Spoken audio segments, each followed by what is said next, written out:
नमस्कार, हेल्थलाइन में आप सभी का स्वागत है। गर्मी में हमारा डाइट कैसा होना चाहिए, ये सवाल अक्सर हमें परेशान करता है क्योंकि इस मौसम में सभी तरह के खाने को पचाना आसान नहीं होता। तो आज हम बात करेंगे गर्मी में जरूरी डाइट के बारे में।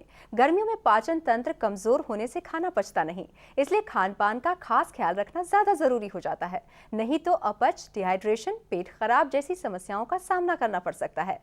अब सवाल ये है कि गर्मी में अपने खान पान का किस तरह से ख्याल रखा जाए, क्या खाएं क्या नहीं। अगर आपका भी इससे जुड़ा कोई सवाल है तो बिना देर किए तुरंत नंबर डायल करें 01725043863 01725043865 पर। ये नंबर्स आपके टीवी स्क्रीन पर भी फ्लैश हो रहे हैं। गर्मी में क्या खाएं क्या नहीं, इस बारे में आपके सवालों का जवाब देने के लिए इस वक्त हमारे साथ स्टूडियो में मौजूद हैं पीजीआई चंडीगढ़ से farmer senior dietitian Madhu Sharma. Madhu ji, हमारे स्टूडियो में आपका स्वागत है। Thank you.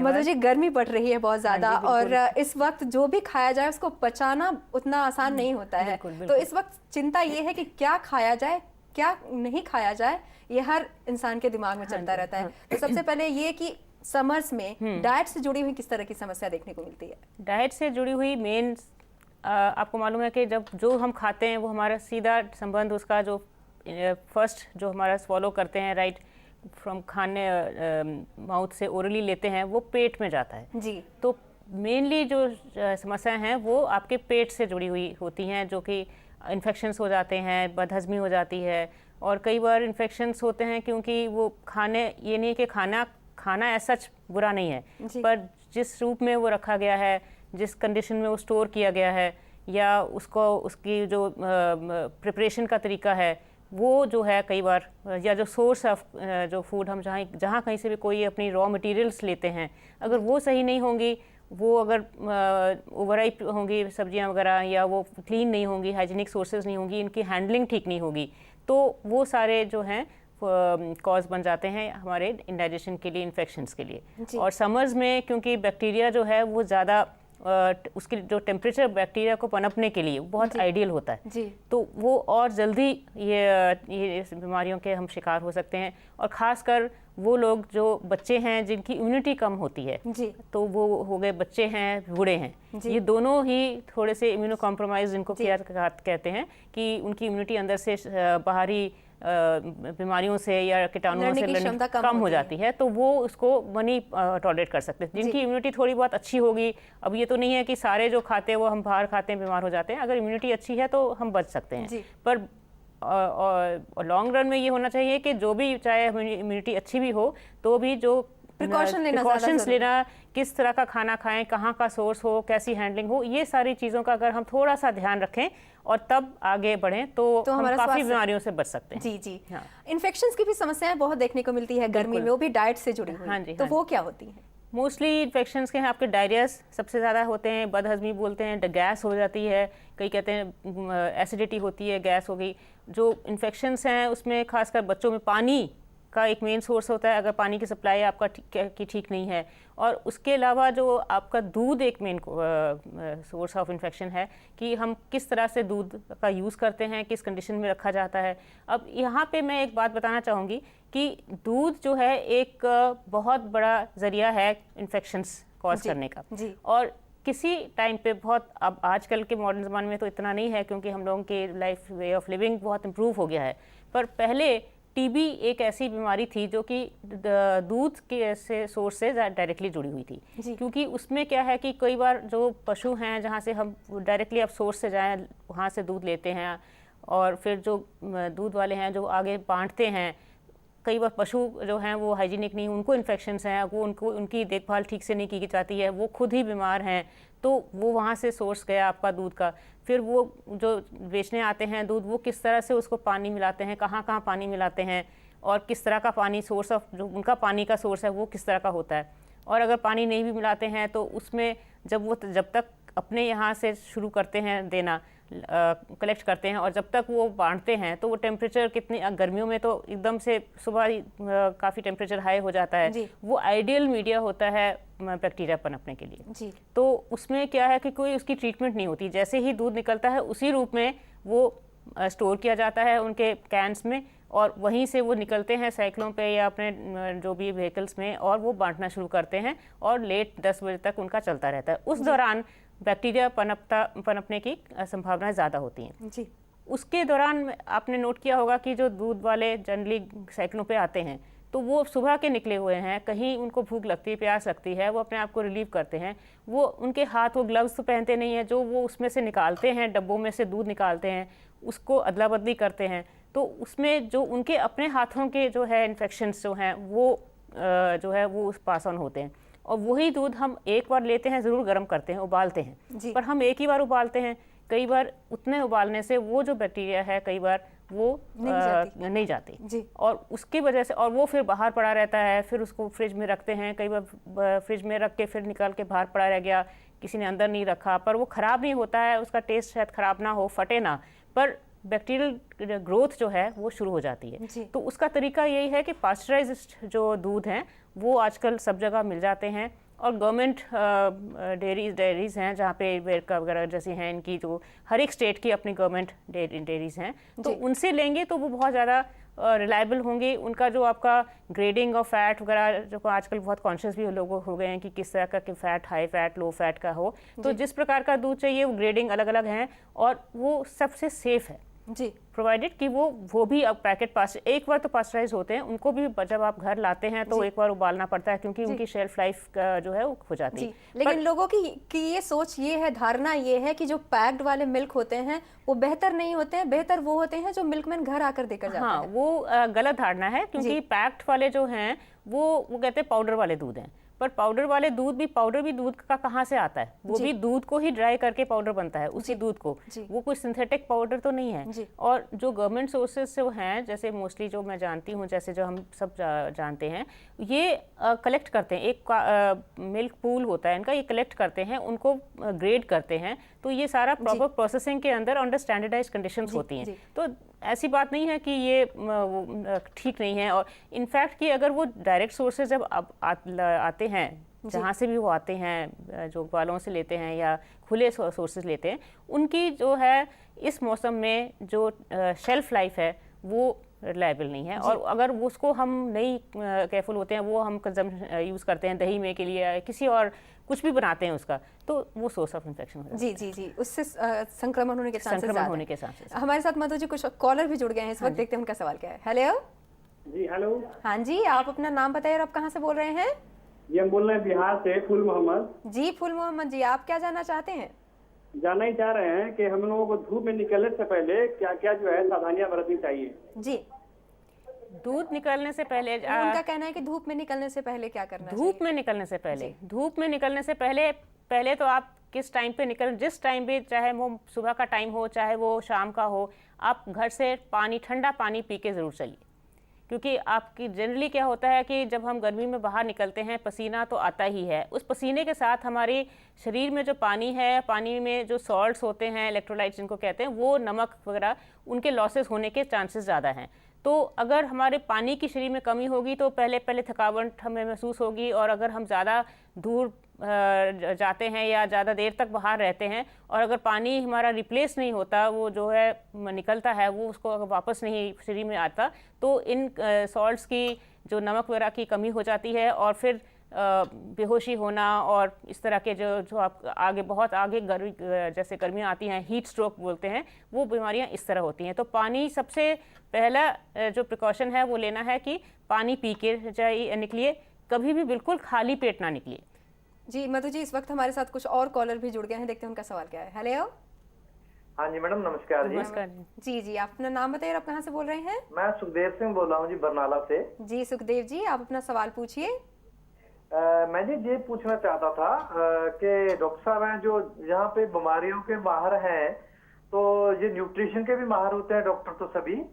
जी जी। तो हाँ, न्यूट्रिशन के बारे में मैं जानना चाहता हूँ, गर्मियों में ह्यूमन बींग्स को कौन सा रिफाइंड ऑयल यूज करना चाहिए सेहत के लिए? कौन सा रिफाइंड ऑयल गर्मियों और सर्दियों दोनों में बता दीजिए, कौन सा रिफाइंड ऑयल अच्छा रहता है? जी हाँ जी, बिल्कुल, बहुत ही अच्छा सवाल पूछा, जो मैं खुद लोगों से बहुत शेयर करना चाहती हूँ और चाहती हूँ कि लोगों को ज़्यादा से लोगों को पता चले।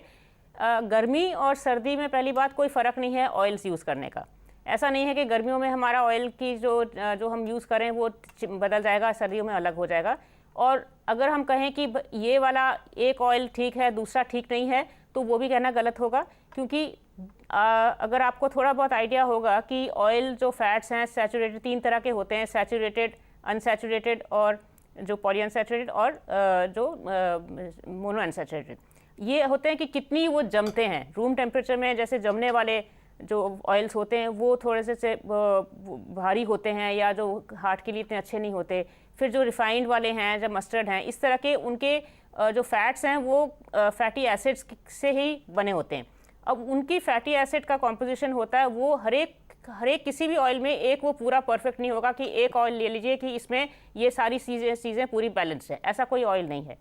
पर अगर हम 2-3 तरह के ऑयल्स को मिला के, मिक्स करके नहीं, मतलब अलग अलग यूज़ करते हैं एक दिन में, कुछ एक तरह का ऑयल या कुछ एक तरह का, तो उसमें हमारी जितनी शरीर को जिस तरह की फैट्स की ज़रूरत है वो पूरी हो जाती है। तो उसका तरीका यही है कि देसी घी भी ज़रूरी है, रिफ़ाइन भी ज़रूरी है और सरसों का भी ज़रूरी है, क्योंकि उन तीनों में अलग अलग प्रकार के जो प्रोपोर्शन है, अलग अलग जो फैटी एसिड्स बनता है वो हमारे लिए जो ज़रूरी हैं। तो तरीका यह है कि बजाय कि उनको मिक्स भी नहीं करना, एक ही ऑयल भी आप कंटिन्यूस यूज़ करेंगे तो आपकी जो फैटी एसिड की जो एक ऑयल में है उसकी कमी दूसरे ऑयल से जो हो सकती है पूरी नहीं होगी। तो देसी घी थोड़ा सा कर लिया। आप एक चीज़ बनाते हैं, जैसे पूरे फैमिली के लिए दाल बनती है, दाल का तड़का आप देसी घी से बना लीजिए थोड़ा, क्योंकि वो थोड़ा लगेगा और सबके लिए पड़ जाएगा, तो आप ज़्यादा भी आपके वो आप यूज़ नहीं करेंगे। हाँ, ऊपर से ना डालिए देसी घी अगर ऐसा, क्योंकि कई आजकल डॉक्टर लोग मना करते हैं कि बीमारियों की वजह से, ब्लड प्रेशर की वजह से देसी बहुत ज़्यादा नहीं खाना चाहिए, पर थोड़ी मात्रा में वो भी ज़रूरी है। तो एक चीज़ आपकी दाल समझिए उसमें बन गई। अब एक कोई सूखी सब्जी है वो आप सरसों के तेल में बना लीजिए और तरी वाली रिफाइन में। अब 3 टाइम खाना बनता है, 2 बार सब्जियां बनती है, 1 बार दाल बनती है, तो आप उनको अलग अलग वो तीनों तरह के ऑयल्स रखिए और थोड़ा एक एक चीज़ करके तीनों में से, पर उनकी मात्रा लिमिटेड होनी चाहिए। ये नहीं है कि आप खुला खुला बरतें और फिर कहें कि ये तो बहुत अच्छा है तो हम इसको जितना मर्जी कर लें। उसमें भी जो मात्रा है उसका आपको ध्यान रखना पड़ेगा, पर 3 अलग अलग 3 सोर्सेज का तीनों में से उनको यूज़ कर सकते हैं। जी, आपका कॉल करने के लिए धन्यवाद। पर और मधु जी, हमारी बातचीत चल रही है कि डाइट्स किस तरह के होने चाहिए। गर्मी का मौसम है, लोग इस वक्त काफ़ी ज़्यादा जूस भी पीने लगते हैं फ्रूट्स के। हाँ। तो कितना स्वास्थ्य के लिए अच्छा होता है अगर बहुत अलग अलग तरह के फ्रूट्स हैं उसके जूस को पिया जाए? वैसे तो कहते हैं कि गर्मी है, पानी खूब पीना चाहिए, लिक्विड्स खूब लेने चाहिए, पर उसमें जनरली हम चाहते हैं, सभी चाहते हैं कि पानी के अलावा कुछ थोड़ा सा टेस्ट फ्लेवर हो। उसमें हम कोल्ड ड्रिंक्स भी ले लेते हैं, जूसेस भी ले लेते हैं, फ्रूट्स भी हैं।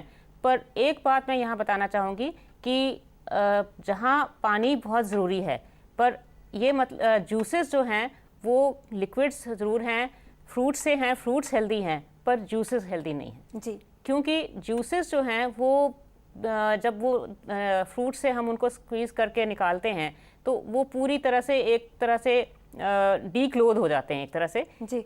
उनकी जो सारी ताकत है, वो जो अच्छी ताकत है जो हमें हमारे शरीर के लिए हेल्पफुल है, वो निकल जाती है जी। और जो रह जाता है वो पूरा कार्बोहाइड्रेट, स्टार्च रह जाता है और वो शुगर्स होती हैं। जो शुगर्स, जो इस तरह की फ्रूट्स में जो शुगर्स हैं जिसको हम फ्रक्टोज कहते हैं जी, वो जो है अगर हम लगातार वो बहुत ज़्यादा फ्रीक्वेंटली गर्मियों की वजह से हम पिएं और हम सोचते हैं कि तो बहुत ताकतवारी चीज़ है, खाना नहीं खाया चलो जूस पी लेते हैं, अगर इस तरह से होता है बार बार तो लिवर पे इसका बहुत असरदायक होता है। और जो फैटी लिवर्स हैं वो शुरुआत होती है कि वो कन्वर्ट होता है फैट में। पहले फैट से होते होते धीरे धीरे वो लिवर का साइज़ इंक्रीज़ होता है फैट्स की वजह से, फैटी लिवर जिसको क्या कहा जाता है, और होते होते अगर वो नहीं होता तो ये बहुत भयानक रूप भी ले सकता है लिवर का। मधु जी, इस बारे में हमारी बातचीत जारी रहेगी। कुछ कॉलर इस वक्त हमारे साथ जुड़ गए हैं, देखते हैं उनका सवाल क्या है। हेलो। हेलो। हाँ जी, आप अपना नाम बताइए और आप कहाँ से बोल रही हैं? गुड आफ्टरनून, मैं रेनू बोल रही हूँ अलीगढ़ से। वेरी गुड आफ्टरनून जी। रेनू जी, आप अपना सवाल पूछिए मधु जी से। मैम, मेरा सवाल ये है कि जैसे बच्चों को अक्सर घमौरियाँ निकलती है, स्कूल जाते हैं, बस में बैठ के आते हैं, तो अक्सर बच्चों की पीठ पे या लेग्स पर घमौरियाँ निकलती है, रेड रेड बहुत छोटा छोटा सा दिखता है, उसका क्या ट्रीटमेंट है? उसका ट्रीटमेंट तो यही है कि वो स्किन कहीं एक हीट का रिएक्शन है वो एक तरह से, तो उसको आपने थोड़ा सा ठंडक रखना है, थोड़ा सा ऊपर से उसकी जो इस तरह का ठंडक लोशन लगाइए, मगर बेस्ट तरीका जो है उसका हाइड्रेशन रखना, स्किन की हाइड्रेशन बहुत ज़रूरी है और सफाई रखनी बहुत ज़रूरी है। पसीना नहीं आने देना चाहिए। अगर पसीने वाली जैसे बार बार होते हैं, कई बच्चों में जो स्वेटिंग है बहुत ज़्यादा होती है। तो ऐसे बच्चों में जो वाटर लॉसेस, उनके सॉल्ट लॉसेस ज़्यादा होते हैं। तो पानी का और सॉल्ट का, जब पानी लेते हैं तो उसके साथ जैसे सॉल्ट, ये नमक मेरा मतलब नहीं है, पर जैसे नींबू लेते हैं, स्कंजवी हो गई, इस तरह की लस्सी हो गई, जो हेल्दी जूस ड्रिंक्स हैं, इनका ज़्यादा से ज़्यादा बच्चों को दीजिए, ताकि उनके अंदर से जो गर्मी की वजह से जो स्किन के इरप्शंस हो रहे हैं ये, वो थोड़े से उस पर राहत मिल सकती है। जी, आपका कॉल करने के लिए धन्यवाद। जैसे कि मधु जी हम बात कर रहे थे कि जूसेस सही नहीं होते हैं, जो हमारे शरीर को चाहिए होता है उसे तो हम नहीं ले पाते हैं, हाँ। और एक्स्ट्रा शुगर वगैरह हम ज़्यादा ले लेते हैं, उससे फैटी लिवर की प्रॉब्लम हो जाती है। ये तो बात हो गई, लेकिन हम ले तो क्या ले? जैसे आपने कहा कि पानी ज़्यादा लेना है, पानी लोग पीते हैं, तो पानी आजकल लोग कोक भी बहुत लेने लगते हैं, तो वो कितना सही है? यही है कि लिक्विड्स हैं, जो पानी लें तो कितना लें। अब पानी जो है कम से कम आपका 2.5 से 3 लीटर तक आप गर्मियों में आराम से पानी ले सकते हैं। उसका तरीका यही है कि आप पूरे दिन में सुबह से लेकर 24 घंटे में ग्लास, 1 ग्लास, 2 ग्लास कम से कम आप बीच बीच में लेते रहेंगे, तो ये आपकी रिक्वायरमेंट पानी की पूरी हो जाएगी। और एक बात बहुत ज़रूरी है याद रखना कि आप अगर समझें कि लिक्विड्स हमारे लॉसेस हो रहे हैं तो लिक्विड्स पूरा करना है, तो हर प्रकार के लिक्विड जो है वो पानी का काम नहीं करेंगे जी, पानी जो है वो पानी ही है, उसकी कोई रीस नहीं है, उसकी जो पूर्ति है वो दूसरे लिक्विड्स नहीं पूरी कर सकते हैं। स्पेशली जो कोक्स हैं, कोलाज हैं, ये जो हैं इनमें कैफीन होता है। फिर ऊपर से ये जो एरेटेड जो होते हैं, सोडा हवा भरे हुए होते हैं, ये जो हैं हाइड्रेशन ना करके ये डिहाइड्रेशन करते हैं, बल्कि पानी को हमारे शरीर से निकालते हैं जी। तो इसलिए कभी भी गर्मियों में भी जैसे डायरिया वगैरह दस्त लग जाते हैं बच्चों को, तो कई घरों में कहते हैं, बड़े कहते हैं अच्छा इसको वो लिम्का दे दीजिए, कोई नींबू पानी ठीक है, पर लिम्का जो है वो सोडा है, एरेटेड वाटर है। तो जितने भी एरेटेड ड्रिंक्स हैं वो डायरिया के लिए उल्टा काम करते हैं, उनको नहीं देना चाहिए, क्योंकि वो डिहाइड्रेशन करते हैं, पानी का काम नहीं करते जी। तो पानी सबसे अच्छा है, और लोगों के मन में जो मिथ है कि कोल्ड ड्रिंक्स वगैरह लेना अच्छा होता है, वो बिल्कुल गलत है, बिल्कुल नहीं लेना चाहिए। जी जी। ये तो हो गई कि पानी की बात किस तरह से लेंगे। समर का वक्त है, डाइट्स की बात करें, मॉर्निंग, दोपहर, मतलब सुबह, दोपहर और रात को खाने में किस तरह के डाइट्स लेने चाहिए? खाने का डाइट जो है समर्स में इस तरह की होनी चाहिए कि बहुत ज़्यादा आप एक टाइम पे पचा नहीं पाते, आपकी मेटाबॉलिज्म थोड़ा स्लो हो जाता है, आपकी एक्टिविटी स्लो हो जाती है, क्योंकि आप बैठे रहते हैं, ज़्यादा आप बाहर जाना भी चाहें तो नहीं जा पाते हैं, तो आपका मेटाबॉलिज्म भी अकॉर्डिंगली स्लो होता है, तो आप एक टाइम पे ज़्यादा नहीं पचा पाएंगे। तो तरीका यही है, जो बेस्ट वे है कि आपकी रिक्वायरमेंट बॉडी की तो रहती है, अब बच्चे ग्रोइंग बच्चे हैं, उनकी रिक्वायरमेंट तो कम नहीं हो जाएगी समर्स में, तो वो तो पूरी करनी है। तो उसका तरीका यही है कि आप थोड़ा थोड़ा एट ए टाइम थोड़ा लीजिए, मगर बार बार लीजिए। और हेल्दी फूड्स हैं, जो बहुत ज़्यादा तली हुई चीज़ें हैं या स्पाइसी चीज़ें हैं, जिनको ज़्यादा पानी की ज़रूरत पड़ती है, जो और पानी डिहाइड्रेशन करते हैं और पानी का यूटिलाइजेशन ज़्यादा होता है उनको पचाने में भी, तो ऐसी चीज़ों का से थोड़ा परहेज़ करें। और जो हल्की चीज़ें हैं, जैसे प्रोटीन्स वाली चीज़ें भी, प्रोटीन्स भी होनी चाहिए, कार्बोहाइड्रेट्स भी होने चाहिए, फैट्स का थोड़ा मॉडरेशन से हो और थोड़े से लो रहेंगे, तो वो आपको जो हैवीनेस होती है, जो ब्लोटिंग होती है, कई बार भारीपन पेट में लगता है कि गैस हो रही है, तो उस तरह के फूड्स आप लेंगे तो उससे ये प्रॉब्लम कम होगी। प्रोटीन के जो नाश्ता है, जैसे आप मॉर्निंग पहला जो आपका नाश्ता मील है होता है, अगर वो आप थोड़ा सा वो प्रोटीन में हाई हो, जैसे आप दूध होता है, दूध नहीं लेते, कईयों को दूध नहीं पचता है, वो दही ले सकते हैं जी। और जो अंडा खाने वाले हैं वो एग ले लेते हैं, या ओट्स हैं, या दूसरे सीरियल्स हैं। तो अगर इनका कॉम्बिनेशन करके अगर अच्छे प्रोटीन वाली फूड हम अगर ब्रेकफास्ट में ले लें, तो वो हमें थोड़ा लंबा टाइम तक हमारे पे उसका वो फ़ायदा रहता है, और बहुत जल्दी आपको भूख भी नहीं लगती है। फिर अगर आपका लंच थोड़ा सा डिले भी हो जाता है, पर कोशिश ये रहनी चाहिए कि टाइमली मील्स लें, बहुत ज़्यादा लंबा गैप भी ना करें, और बहुत ज़्यादा अपने आप को भूखा रख के भी ना खाएं, क्योंकि तब जब बहुत भूख लगती है तो फिर ज़्यादा खाया जाता है और फिर प्रॉब्लम होती है। जी। मधु जी, इस वक्त हमारे साथ कुछ कॉलर भी जुड़ गए हैं, देखते हैं उनका सवाल क्या है। हेलो। हेलो। हाँ जी, आप अपना नाम बताइए और आप कहाँ से बोल रही हैं? नीलम जीन से। जी नीलम जी, सवाल पूछिए। मैंने ये पूछना था जी, सुबह वाले वो बच्चे दूध नहीं पीता तो उसको क्या दें? बहुत अच्छा सवाल पूछा आपने। ज़रूरी नहीं है कि दूध ही देना है बच्चे को, ये ज़रूरी है कि दूध जो है बच्चे के लिए आधा किलो दूध बच्चे के लिए होना चाहिए, जो कि 500 ml बनता है एक पैकेट, आप समझिए। पर ये ज़रूरी नहीं है कि वो दूध की जो आप रिक्वायरमेंट है, उसकी ज़रूरत है, आप दूध पिला के ही उसको पूरी करेंगे। आप दूध को, अगर दूध नहीं पीता है बच्चा, दूध को किसी फॉर्म में आप दूध दीजिए मत, क्योंकि अगर सुबह स्कूल जाता है बच्चा, जल्दी उसको निकलना होता है, उसको भूख नहीं होती है, तो अगर वो 1 गिलास दूध पी लेगा तो वो उसकी तो भूख पूरी हो गई, पेट भर जाएगा, तो अब कुछ खा नहीं पाएगा, जो कि गलत है, क्योंकि उसमें उसको अनाज नहीं मिल रहा है और अनाज भी दूध के साथ बहुत ज़रूरी है। तो इसलिए ये कर सकते हैं कि आप दूध की कोई बनी हुई चीज़, जैसे खीर के फॉर्म में हो गया, कोई पॉरेज हो गया या दलिया हो गया, इस तरह से कोई चीज़, अगर वो सिंपल रोटी भी खा लेता है या दही खा लेता है तो आप दही दे दीजिए। सुबह में नहीं खाता है दूध की कोई और चीज़ खा लेता है, कोई ब्रेड खा लिया, कभी बदल के आप जैसे उपमा बना लिया, कभी कोई इस तरह की दूसरी आप चेंज करके बनाते हैं नाश्ता, उसमें ज़रूरी दूध नहीं है, तो वो आप पूरे दिन में उस दूध की रिक्वायरमेंट पनीर के फॉर्म में, कोई आप कस्टर्ड बना लीजिए, कोई स्वीट डिश दूध की बना लीजिए, जिस फॉर्म में कि बच्चा दूध किसी भी रूप में खाता हो। ये ज़रूरी नहीं है कि आपने दूध पिलाना ही है। मधु जी, सवाल ये भी है कि जैसे आपने कहा है कि टाइम पे ब्रेकफास्ट हो या फिर दोपहर का खाना है, रात का खाना है, वो टाइम पे लेना चाहिए। कई लोग होते हैं वक्त पर एक तो खाते नहीं, दूसरा कुछ लोग होते हैं देर से ब्रेकफास्ट करते हैं और हैवी खा लेते हैं, दोपहर नहीं खाते, सीधा रात को खाते हैं, तो ये कितना सही है? ये बिल्कुल सही नहीं है, क्योंकि हमारा सिस्टम बना हुआ है कि हर 3-4 साढ़े 3 घंटे के बाद पेट हमारा खाली होता है, हजम होता है, खाना फिर और आता है, तो वो एक रूटीन बनी हुई है। तो अगर वो उस रूटीन, जो कुदरती रूटीन हमारे सिस्टम की बॉडी बायोलॉजिकल क्लॉक एक तरह का बना हुआ है, अगर हम उसको डिस्टर्ब करते हैं तो जो बॉडी का क्लॉक है वो भी डिस्टर्ब हो जाता है, उसकी फंक्शनिंग डिस्टर्ब हो जाती है। अब यहाँ पे बात आती है कि आप नाश्ता बहुत लेट करते हैं। अब नाश्ता और लंच आपका ऑलमोस्ट एक जैसा हो जाता है, जिसको ब्रंच कहते हैं, और कई बार संडेज़ को, छुट्टी वाले दिन ऐसा कर भी लेते हैं कई बार, तो हफ्ते में एक बार, वंस इन अ वाइल ठीक है।